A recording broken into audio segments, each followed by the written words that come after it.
Baik, Assalamualaikum warahmatullahi wabarakatuh. Sebelumnya perkenalkan, kami dari kelompok 3 yang beranggotakan saya sendiri, Firdausi Alimubida, dan juga teman saya, Galuh Kartika.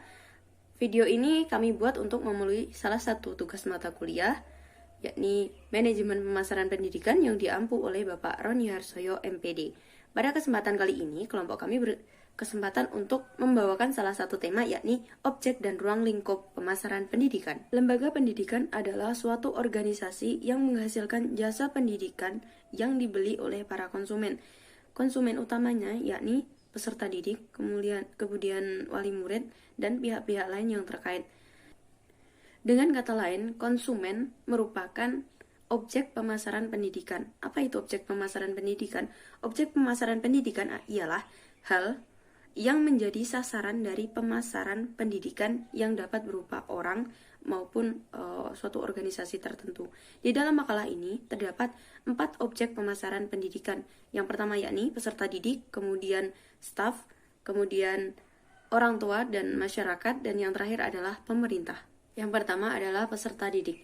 Lembaga sekolah tanpa adanya orang yang menghadiri lembaga tersebut, maka tidak akan ada yang namanya sekolah. Jadi, dibuatnya suatu lembaga pendidikan ini untuk melatih dan mengembangkan karakter agar di dunia nyata setelah pendidikan, anak menjadi tangguh dan ulet.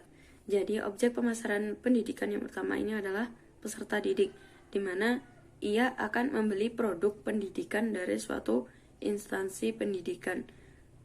Yang dibeli ini bukan hanya ilmu akademik, namun juga pembelajaran kepemimpinan, manajemen, dan juga karakter. Yang kedua adalah staff. Staff di dalam lembaga pendidikan ini merupakan pelanggan atau objek dari pemasaran pendidikan tersebut. Jadi, suatu organisasi pendidikan akan berusaha untuk membuat mereka senang dengan memberikan pengelolaan yang jelas terstruktur. Maka staf di bidang pendidikan akan merasa aman, nyaman, dan fokus terhadap tujuan bersama, yakni pelaksanaan pendidikan yang baik untuk peserta didik dan menyenangkan kelompok pelanggan berikutnya. Yang ketiga adalah orang tua dan masyarakat. Orang tua dari peserta didik ini jelas memiliki kepentingan dalam hasil dari pendidikan yang telah diberikan oleh sebuah institusi.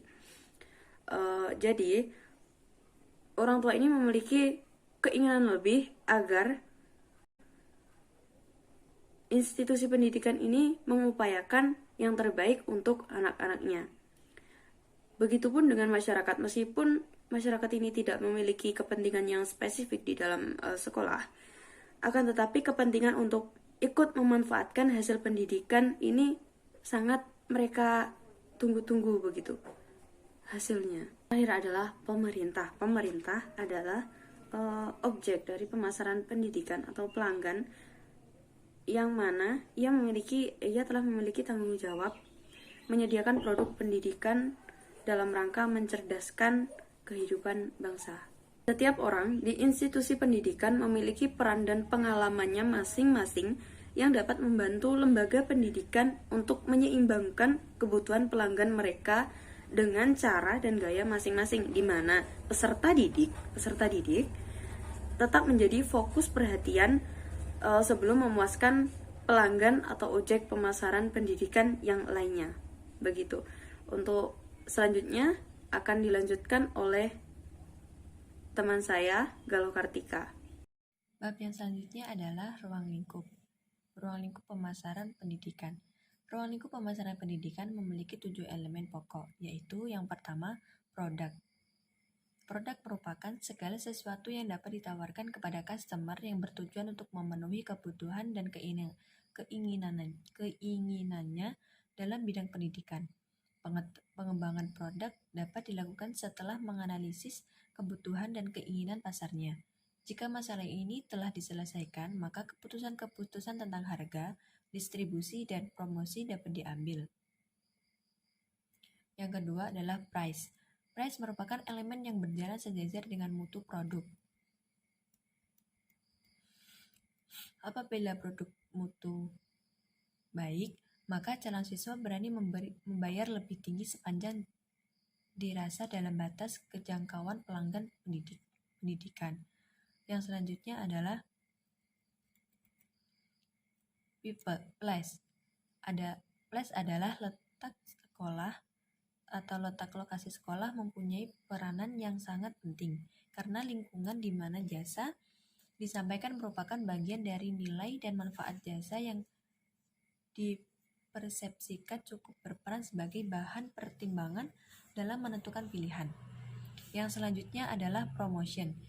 Promotion merupakan suatu bentuk komunikasi pemasaran, yaitu aktivitas pemasaran yang berusaha menyebarkan informasi. Yang selanjutnya, people. Dalam pemasaran, orang atau people merupakan aset utama yang berfungsi sebagai service provider yang sangat mempengaruhi kualitas jasa atau usaha yang diberikan. 6. Atau yang selanjutnya adalah physical evidence, yaitu suatu hal yang secara nyata turut mempengaruhi keputusan pelanggan untuk membeli dan menggunakan produk jasa yang ditawarkan. Yang selanjutnya, proses. Proses penyampaian jasa pendidikan merupakan inti dari seluruh pendidikan, kualitas, dan seluruh elemen yang menunjang proses pendidikan menjadi hal yang sangat penting untuk menentukan keberhasilan proses pembelajaran sekaligus sebagai bahan evaluasi terhadap pengelolaan lembaga pendidikan. Cukup sekian presentasi dari kelompok kami. Apabila ada kesalahan mohon maaf. Wassalamualaikum warahmatullahi wabarakatuh.